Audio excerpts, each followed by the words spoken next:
Good morning everyone! Kamusta naman kayo sa mga buhay-buhay natin dyan?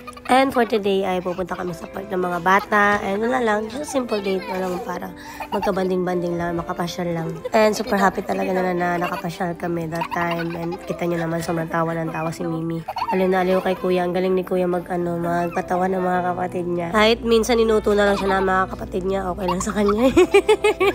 And super happy ako and I feel very blessed dahil mabait na mabait ang aking pangalan na si Kuya Matmat and sobrang pogi pa. Totoo, pogi ako. O, diba? Naghinilas siya.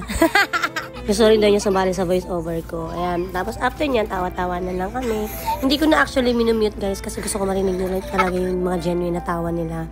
Sobrang cute kaya ng mga tawa nila. Diba? Nakakaaliw. Kahit sino parang madadala sa mga tawa ng mga little ones natin. Diba? Hala, tinggalong years. Dumating na nga kami sa park dyan. Nagulat si Matmat. Katabi ko kasi siya ngayon.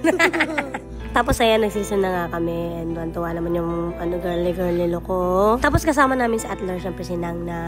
That's the best Nang ever. And eto nakakatawang part guys. Kasi ayan, inuyog. Ano ba tagal ng uyog? Swing. Basta nag-swing sila dyan.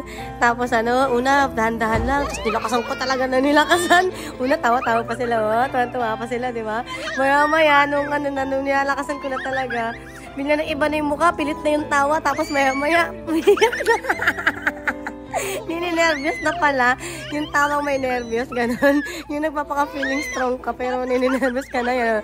Nagsimula na magising yung Nang ni Magnus, gano'n. Iba na yung mukha niya. Si Mimi naman pilit na pilit yung tawa. Ayan, tumitili-tili na si Mimi, pilit na yung tao niya. Si Magnus, ayan nagigising na talaga yung Nang niya. Natakot na. Tapos ayan, nakakatuwa. Ginawa niyang manibela yung tapakan. Tapos si Kuya nadapa dyan, parang pakno. Nadapa si Kuya dyan, tapos tumawa lang siya. Tapos ayan, yay! Saya-saya naman Inikot-ikot yung tapakan na. A simple day like this lang, sobrang happy na kami, makabanding, simpleng araw lang, ganyan. Sobrang happy na talaga nila. Si Magnus lalo na kasi minsan lang talaga siyang nakakaalis, nakakalabas ng bahay. Hindi kami talaga madalas nag-aalis talaga. And ayan, wala lang. Sobrang enjoy lang talaga sila that day. Ano ba yan? May umuubo sa tabi. May umuubo sa tabi ko. Ano pa naman klaseng voice over to? May umuubo sa tabi. Ano ba yan? Pati dito nakikinood din sa voice over ko. Pambihira naman yan. Ano ba naman yan? Tapos ayan, nag-slide lang. And ayan, ganyan talaga yung mga tricks ni Magnus. Atras talaga siya mag-slide kasi hindi siya nai-slide. Naiipit yung balat niya. Ayan, si ate, yay! Super happy. And sobrang saya lang, di ba? Makita yung mga anak mo na masaya lang talaga sila. And importante sa akin na ma-enjoy nila yung pagkabata nila. Kaya hanggat maaari, pag may time na makapag-playground talaga. As in, todo bigay talaga sila sa palaruan. Ayan, Saka ano sabihin ko? Ayan, kasi may bumubulong dito. Parang dinadirect ako ni Matmat ko dapat ko sabihin pag malapit na mag-end. Ano ba naman yan? Ang dami namang magulo sa paligid ko. Diyos ko po, may nagpapascratch ng back. Ano ba naman to? Sa totoo lang, ang dami nangyayari dito ngayon. And ayun lang naman ang nangyari namin sa araw na to guys. And thank you so much Lord for this day. And super happy ako. Nakagala kami. Bilang magulang, wala naman tayo ibang gusto sa mga anak natin kundi maging masaya, diba?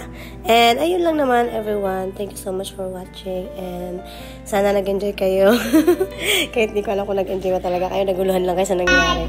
Thanks for watching. Don't forget to subscribe. Bye! Don't forget to like and subscribe. Bye! Utok pa na.